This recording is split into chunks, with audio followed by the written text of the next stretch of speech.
خالق السماوات والأرض الصلاة والسلام على من كان نبيا وآدم بين الماء والطين سيدنا ونبينا وشفينا وحبيبنا وكيلنا وكفيلنا وعودنا ومعيننا محمد رسول الله صلى الله عليه وسلم.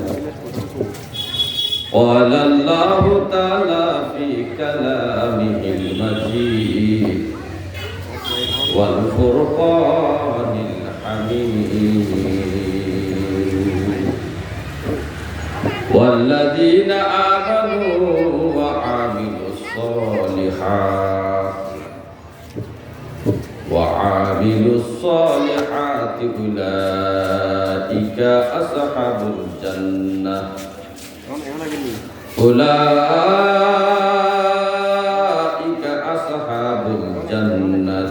هم فيها خالدون. صدق الله مولانا العظيم وصدق رسوله النبي الكريم الآمين. قال النبي صلى الله عليه وسلم من قال لا إله إلا الله فقد دخل الجنة أو كما عليه الصلاة والسلام.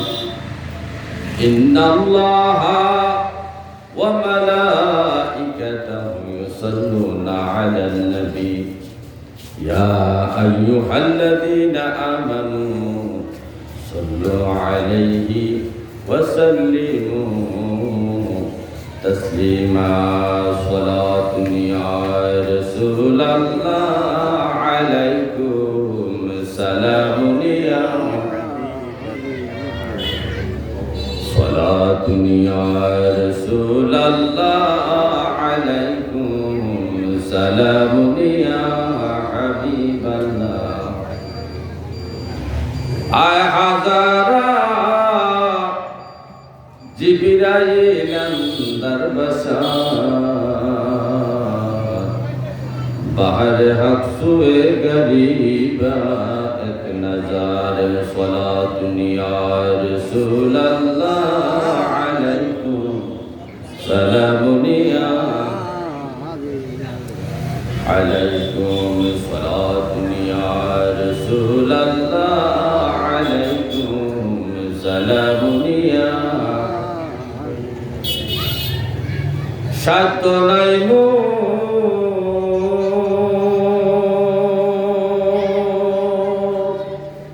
যাইতে আপনার দ্বারে বেদনা সর্প যাইব কি করে। সালাতুন ইয়া রাসূল আল্লাহ আলাইকুম সালামুন ইয়া আলাইকুম সালাতুন ইয়া রাসূল আল্লাহ আলাইকুম সালামুন ইয়া আল্লাহুম্মা সাল্লি আলা মুহাম্মাদ ওয়া আলা আলি সাইয়্যিদিনা মুহাম্মাদ ওয়া আলা সাইয়্যিদিনা মুহাম্মদ। গুনার বোঝা মাথায় নিয়া ডাকতেছি ক্ষমা ভিক্ষা দাও দয়াল মাওলাজি। আল্লাহুম্মা সাল্লি আলা মুহাম্মাদ ওয়া আলা আলি সাইয়্যিদিনা মুহাম্মাদ ওয়া আলা আলি সাইয়্যিদিনা محمد لا إله إلا الله لا إله إلا الله لا إله إلا الله لا إله إلا الله لا إله لا إله إلا الله محمد رسول الله صلى الله عليه وسلم الحمد لله মহান রব্বে কারীমের দরবারে অপরন্ত শুকরিয়া জ্ঞাপন করছি যে মহান আল্লাহ তাআলা আজকে আমাদেরকে বৃহস্পতিবার দিবাগত রাত শুক্রবার, যে রাতটা সমস্ত সপ্তাহের মধ্যে যে 7 দিনের নেতা হলো শুক্রবার। ইসলামী পরিভাষায় মানুষের 24 ঘন্টার দিনটা শুরু হয় রাত দিয়ে। কি দিয়ে শুরু হয়? রাত দিয়ে। এমন একটা সম্মানিত রাতের প্রথম পর্যায়, পবিত্র শুক্রবারের প্রথম পর্যায় এই মাহফিলের আয়োজন করেছেন প্রবাসীদের উদ্যোগে দাতা প্রতিষ্ঠাতা ফরল গমনকৃত কবরবাসীদের মাগফিরাত কামনায় চতুর্থ বার্ষিক ওয়াজ ও দোয়ার মাহফিল। এই মাহফিলের সম্মানিত শতান অতিথি আল্লামা রুহুল আমিন সিদ্দিকী সাহেব, প্রধান বক্তা মুফতি মোহাম্মদ নেয়ামতুল্লাহ সাহেব, বিশেষ বক্তা হযরত মাওলানা মুফতি আবু তাহের বকশী রাহিমাহুল্লাহ, বকশিয়া দরবার শরীফ পীর সাহেব এবং সভাপতি হাজী আকাশ আলী সর্দার সাহেব, সহসভাপতি আব্দুর রহিম মাস্টার সাহেব সহ দিগার ওলামায়ে কেরাম, সবার নাম নিতে পারছি না যেহেতু আমার সময় সংকীর্ণ। তারপরে সার্বিক সহযোগিতায় আমার প্রবাসী বাবারা যারা টাকা দিয়ে, অর্থ দিয়ে, বুদ্ধি দিয়ে, পরিশ্রম দিয়ে এই মাহফিলকে সাজানোর জন্য কষ্ট করেছেন, আল্লাহ তাআলা তাদের হায়াতের মধ্যে বরকত দিক। যাদের উদ্দেশ্যে মাগফিরাতের কামনায় করেছেন, আল্লাহ যেন তাদের কবর আযাব মাফ করে বলেন আমিন। হাজিরিন, ভূমিকা না যে সরাসরি আলোচনা চলে যায়, একটু মনোযোগ দিতে হবে, কারণ কোন কথাটা আপনার উপকার আসে এটা আমি বলতে পারি না, আপনিও বলতে পারেন না। এই জন্য একটু শোনেন। রব্বে কারীম সূরা বাকারা 82 নম্বর আয়াতের মধ্যে ইরশাদ মুবারক করেন, ওয়াল্লাযীনা আমানু ওয়া আমিলুস সালিহাত, যারা ঈমান আনবে, ওয়া আমিলুস সালিহাত, নেক আমল করবে, উলাইকা আসহাবুল জান্নাহ, তারা জান্নাতের অধিবাসী হবে। যারা ঈমান আনবে, আল্লাহর বান্দা বান্দীদের মধ্যে যারা ঈমান আনবে এবং নেক আমল করবে, তাদের পুরস্কারের জন্য আল্লাহ কি রাখছেন? উলাইকা আসহাবুল জান্নাহ, তারা জান্নাতের অধিবাসী হবে।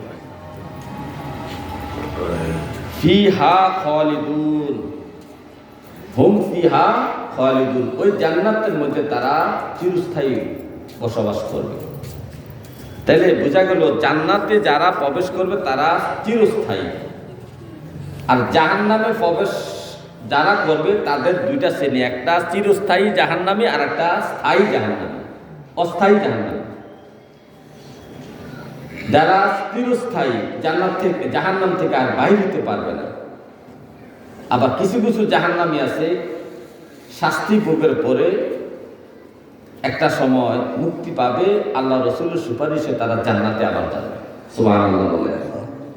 আসামির মধ্যে এরকম আছে না, জেলখানার মধ্যে শাস্তি ভোগের পরে মুক্তি পায় না, সাজা ভোগের পরে মুক্তি পায় কিনা?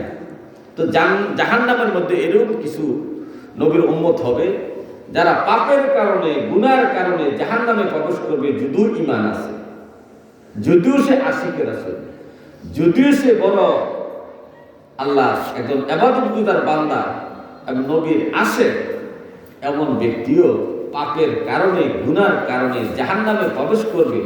জাহান্নামের শাস্তি ভোগের পরে একসময় নবীর সুপারিশে তারা জান্নাতে আবার প্রবেশ করবে। তাহলে বোঝা গেল যারা জান্নাতে ঢুকবে তারা চিরস্থায়ী জান্নাতে, জান্নাত থেকে আর বাইরে হওয়া লাগবে না। কিন্তু যারা জাহান্নামে প্রবেশ করবে তাদের মধ্যে দুইটা শ্রেণী। একটা শ্রেণী অনন্তকাল পর্যন্ত তারা জাহান্নামে থাকবে, তাদের মুক্তির কোনো ব্যবস্থা নেই, কারণ তারা কাফির, মুশরিক, এরা মুরতাদ। আরেকটা দল জাহান্নামী হলো তাদের ঈমান আছে, আমলও আছে, কিন্তু পাপের কারণে, গুনার কারণে, অপরাধের কারণে আল্লাহ তাআলা তাদেরকে সিদ্ধান্ত দিয়েছেন তোমরা শাস্তি ভোগের জন্য জাহান্নামে চলে যাও।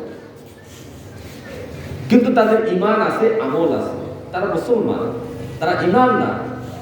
এমন ব্যক্তিদেরকে আল্লাহ তাআলা হাবিব সুপারিশ করে জান্নাতে নিয়ে যাবে। সুবহানাল্লাহ।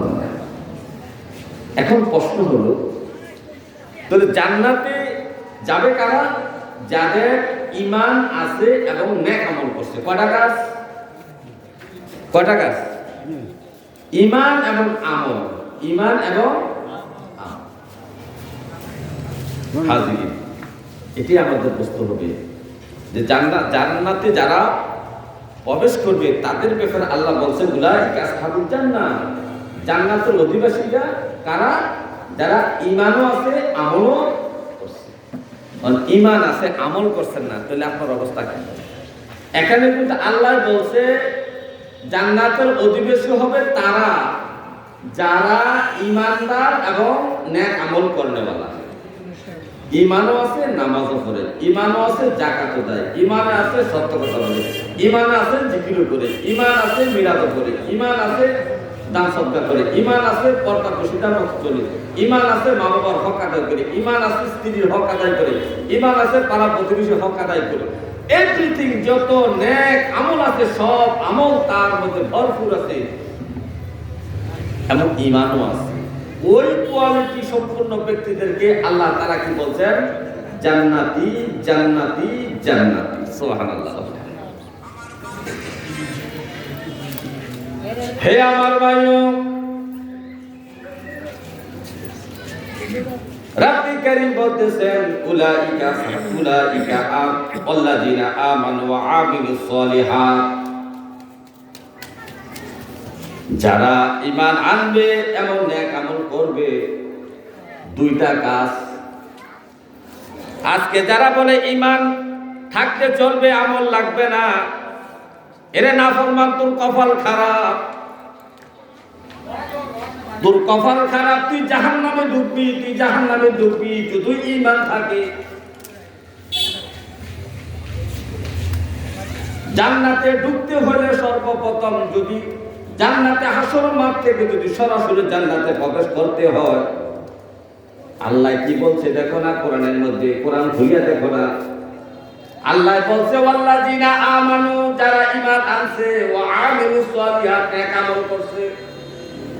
দুইটা কাজ, ঈমান এবং আমল, এই দুইটা কাজ যার মধ্যে পাওয়া যাবে আল্লাহ বলছেন উলাইকা আসহাবুল জান্নাহ, তারা জান্নাতের মেহমান, জান্নাতের অধিবাসী। তাহলে আল্লাহ বললো না তুমি ভুল বললা। আল্লাহ বলছে ঈমানও লাগবে, আমলও লাগবে, আর তুমি বলো ঈমান থাকতে চলবে, আমল লাগবে না। যে কথার সুযোগ করে তুমি ঈমান নিয়ে ঘুরতেছো, নামাজ পড়তেছো না, সময় মতো নামাজে যাও না, ইসলামের বিধিবিধানের তোয়াক্কা তুমি করো না, নবীর সুন্নতের আমল তোমার মধ্যে নাই, ওয়াজিবের আমল নাই, ফরজের আমল নাই, নফল মুস্তাহাবের আমল তোমার মধ্যে নাই। তুমি মনে করছো আমি ঈমানদার, ঈমানদার, আমি জান্নাতে চলে যাব। আরে জান্নাতে যাইবা তো ঠিক আছে, এই ঈমানদার কোন প্রকারের জান্নাতি হবে? জাহান্নামের শাস্তি মুখের পরে নবীর শাফায়াতে তুমি জান্নাতে যাইবা। কিন্তু জান্নাতে যাওয়ার আগে যে তুমি জাহান্নামে প্রবেশ করবা, এই জাহান্নামের শাস্তি তুমি কতটুকু ভোগ করতে পারবে? এই শাস্তি ভোগ করার কতটুকু শক্তি ক্ষমতা তোমার আছে? হে আমার ভাইও, আল্লাহ তাআলা বলেন জান্নাতে যাইতে হলে দুইটা জিনিস দরকার, ঈমান এবং আমল। ঈমান এবং আমল। আর আমার নবীজি বলেন মান ক্বালা লা ইলাহা ইল্লাল্লাহ, যে ব্যক্তি লা ইলাহা ইল্লাল্লাহ বলবে, ফাকাদ দাখালাল জান্নাতা, সে জান্নাতের মধ্যে প্রবেশ করবে। তো আল্লাহর কথাটা আর নবীর কথার মধ্যে মিল হয়ে গেল। আল্লাহ বললেন ঈমান এবং আমল থাকলে, দুটার সমন্বয় যখন থাকবে, তোমার আমলের পাল্লা ভারী হয়ে যাবে। তুমি কাউসারের শরবত নবীর হাত মোবারকে খাবে, বৃষ্টির গতিতে ফুলসেরাত পার হয়ে যাবে। এই ফুলসেরাত পার হয়ে জান্নাতের মধ্যে পৌঁছে যাবে। আর নবীজি বলছেন মান ক্বালা লা ইলাহা ইল্লাল্লাহ ফাকাদ দাখালাল জান্নাতা।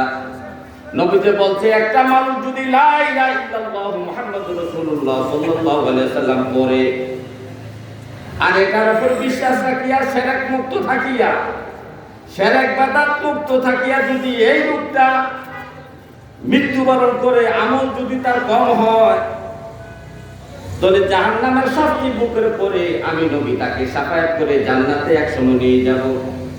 এলো মান কানা লা ইলাহা ইল্লাল্লাহ ফাকাদ দাখালাল জান্নাহ।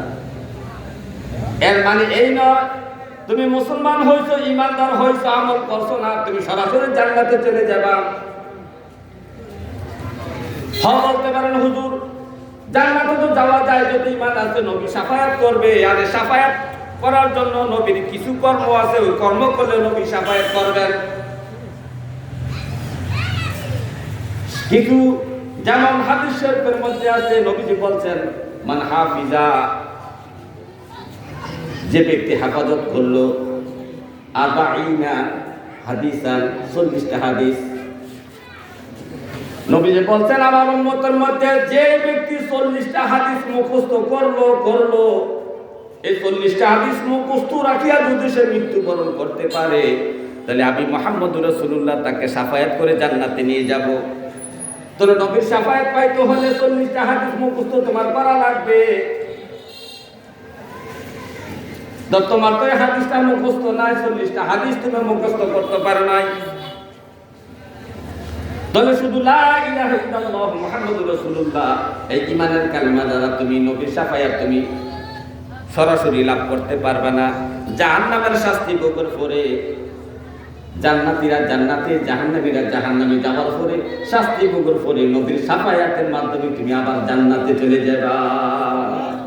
জাহান্নাম থেকে উঠাইয়া জান্নাতে পৌঁছে যাবে। হে আমার ভাইও, এখন আমরা জানতে চাই ইয়া রাসূলুল্লাহ কোন কোন কর্ম করলে জাহান্নামে প্রথম প্রবেশ করতে হবে। যদিও আপনি নবীর উম্মত, যদিও তারা আশিক রাসূল দাবি করে, ঈমানদার, মুমিন, মুত্তাকিন, হাজী, গাজী, মুফতি, মুহাদ্দিস, আলেম, ওলামা, যে পদের দাবি তারা হোক না কেন, কিন্তু কোন কোন কর্মের কারণে এই লোকগুলা জাহান্নামে যাবে নবী জানতে চাই। হে আমার ভাইও, 17 প্রকারের মানুষ, 17টা পাপের, অনেকগুলা পাপের কারণে 17 প্রকারের মানুষ জাহান্নামে সর্বপ্রথম প্রবেশ করবে। যদিও সে বড় নামাজি হোক, যদিও সে হাজী সাহেব হোক, যদিও মুফতি হোক, যদিও মুহাদ্দিস হোক, যত বড় ডিগ্রিদারের লোকটা হোক না কেন, নবীজি বলছেন এই কর্মগুলা যদি তার মধ্যে থাকে, প্রথমে জাহান্নামে প্রবেশ করতে হবে। কিসের জন্য? শাস্তি ভোগের জন্য। আমি যত বড় এমপি সাহেব হই, যত বড় মন্ত্রী হই, প্রধানমন্ত্রী হই না কেন, আমার অপরাধ থাকলে আমাকে জেলখানায় সাজা ভোগ করতেই হবে। আমি মন্ত্রী বলে আমার সাজা মাফ হবে না, আর যদি আমি এমপি বলে আমার সাজা মাফ হয়, এটা হবে স্বজনপ্রীতি, আইনের প্রতি শ্রদ্ধা দেখানো হয় নাই, আইনের গতি, আইনকে আইনের গতি মতো চলতে দেওয়া হয় নাই। তদ্রূপ যারা এই 17টা পাপ করবে, এই 17 প্রকারের মুসলমানগুলা জান্নাতে সরাসরি প্রবেশ করতে পারবে না। এক নাম্বার হলো হারাম খাদ্য ভক্ষণকারী কোন ব্যক্তি।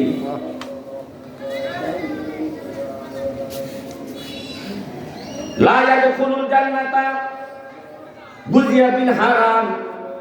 নবীজির জবান মোবারকের দ্বারা বলছেন, নবীজির যে জবান মোবারকের দ্বারা আজকে আমরা আহলে সুন্নাত ওয়াল জামাতরা বিভিন্ন আমল আখলাক আকীদার বিষয়ে আমরা বিশ্বাস করি,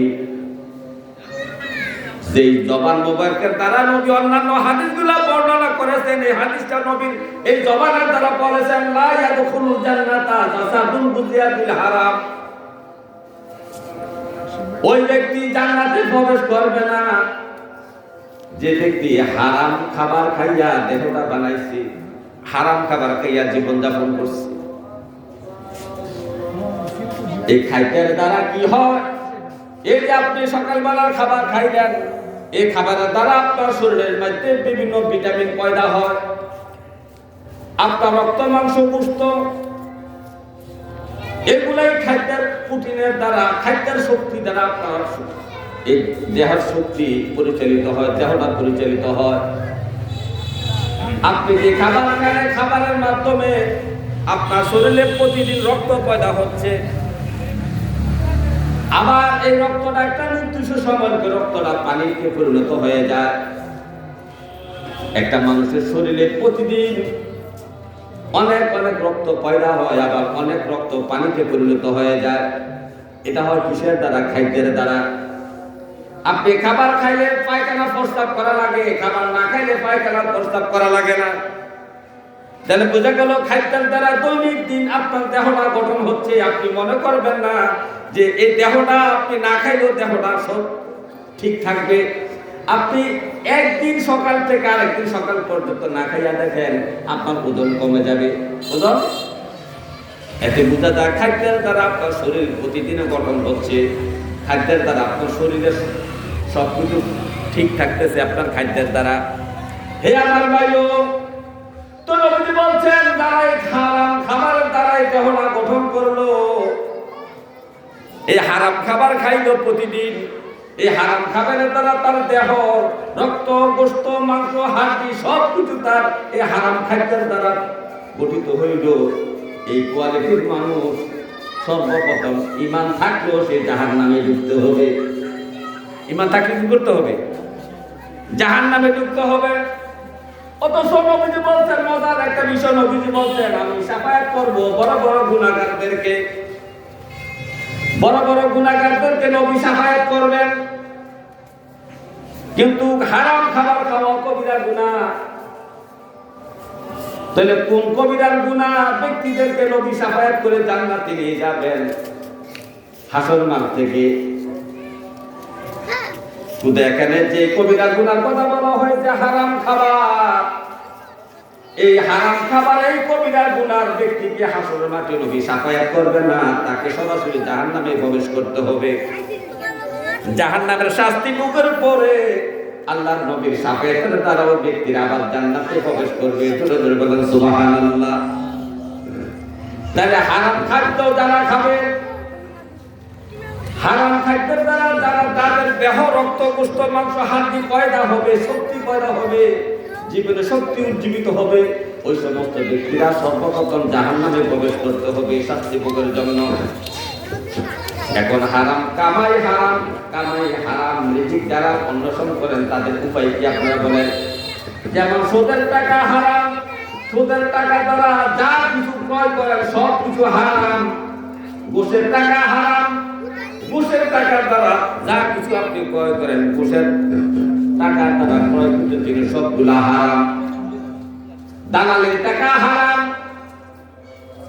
হে আমার মুসলমান ভাইও, দালালের টাকা হারাম। দালালি করা যাবে না কোনো কাজের মধ্যে। দালালের টাকা হারাম। হে আমার ভাইও, গভীর মনোযোগ। এইভাবে অনেক হারাম কামাই আছে। ধোঁকা দিয়া কামাই করা হারাম, মিথ্যা কথা বলে কামাই করা হারাম, অন্যান্য নষ্ট করে কামাই করা হারাম। এবং হারাম জিনিস বেচা বিক্রি করে কামাই করো হারাম, হারাম কাজে কাজা চলে কাজা চাকরি করো হারাম। যেমন মদের বারের মধ্যে মদের চাইনিজ হোটেলের মধ্যে আপনি চাকরি করবেন, এটাও আপনার জন্য হারাম। যেখানে মদ বিক্রি হয়, মদ পরিবেশন করা লাগে গ্রাহকদের সামনে, ক্রেতাদের সামনে, ক্লায়েন্টের সামনে আপনাকে মদ পরিবেশন করতে হয়। এই মদ যত হারাম, এখানে চাকরি করাও হারাম। আপনাকে হালাল জায়গায় চাকরি করা অন্বেষণ আপনাকে করতে হবে। তাহলে মদের বারে চাকরি দিয়ে টাকা কামাই করা ওইটাও হারাম। এই হারাম টাকা দিয়ে যা খেবে সব কিছু হারাম। তাহলে বোঝেন, যারা হারাম ভক্ষণ করে ওই সমস্ত ব্যক্তিরা যত বড় ইমানদার হোক না কেন, যত বড় নামাজি হোক না কেন, যত বড় হাফেজ হোক না কেন, যত বড় আমলি ব্যক্তি হোক না কেন, যত বড় বিদুর্গ ব্যক্তি দাবি করুক না করো, ওই ব্যক্তি সর্বপ্রথম আযাব ভোগ করার জন্য, শাস্তি ভোগ করার জন্য জাহান্নামের মধ্যে প্রবেশ করতে হবে। 2 নম্বর ব্যক্তি হলো আত্মীয়তার সম্পর্ক ছিন্নকারী, জান্নাতের মধ্যে প্রবেশ করবে না। আত্মীয়তার সম্পর্ক ছিন্নকারী ব্যক্তি জান্নাতের মধ্যে প্রবেশ করবে না। নবীজি বলেছেন, লা ইয়াদখুলুল জান্নাতা কাতিউর রিহমি, লা ইয়াদখুলুল জান্নাতা কাতিউর রিহমি। যে ব্যক্তি আত্মীয়তার সম্পর্ক ছিন্ন করে, ওই ব্যক্তি জান্নাতে প্রবেশ করবে না। মানে আপনি সরাসরি হাসরের মাঠ থেকে জান্নাতে যাইতে পারবেন না। আপনার মতো ব্যক্তিকে নবী শাফায়াত করবেন না। অথচ নবী বলেন, উম্মতে আমি বড় বড় গুনাহগারদেরকে, কবিরা গুনাহগারদেরকে আমি শাফায়াত করব। তাহলে আত্মীয়তার সম্পর্ক ছিন্ন করো কবিরা গুনাহ। অথচ নবী অন্য জায়গায় বলে, আমি কবিরা গুনাহকারীদেরকে আমি শাফায়াত করে জান্নাতে নিয়ে যাব। তাহলে এত বোঝা গেল, নবীজি এই সমস্ত কবিরা গুনাহকারীদেরকে নবীজি হাসরের মাঠে শাফায়াত করে জান্নাতে নেবেন না। এদেরকে শাস্তি ভোগ করার জন্য জাহান্নামের মধ্যে ঢুকতে হবে। শাস্তি ভোগের পরে নবীজির সুপারিশের মাধ্যমে, ঈমানের কারণে, ওই আমলের কারণে, বুজুর্গির কারণে, মুসলমানিত্বের কারণে নবীর সুপারিশ পাইয়া শাস্তি ভোগের পরে একসময় তারা জান্নাতে প্রবেশ করবে।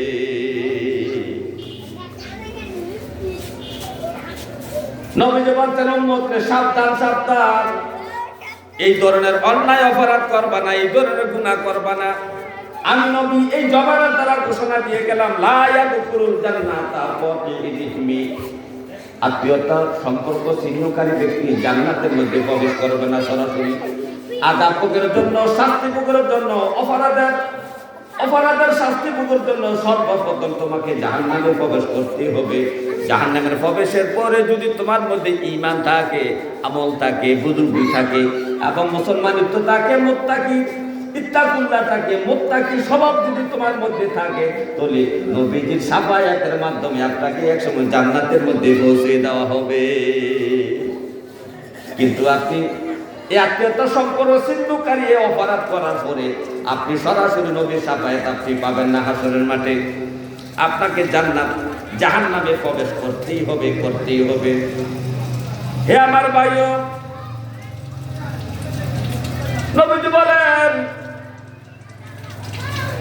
নবীজি বলেন